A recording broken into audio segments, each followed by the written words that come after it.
Okay, I don't really even know where to begin with this video because there is a lot.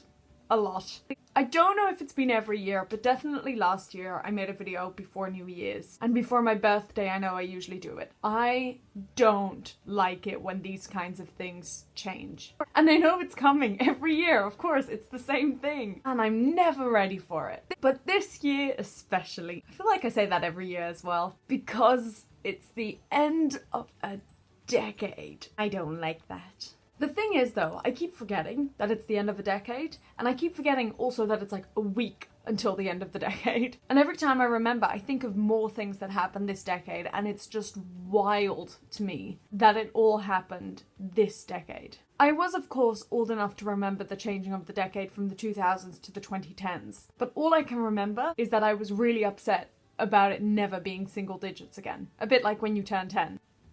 Or at least when I turn 10. Because it's that thing of we're never gonna have the 2 zeros in the middle again. But I feel like the things that happened to me sort of 2000 to 2010 was less big and less memorable than the things that happened in this last decade. Because of course I was much younger in that first decade of the new century. But when I think about some of the things I did this decade, and at the start of this decade, like in 2010, wow, that just messes with my mind.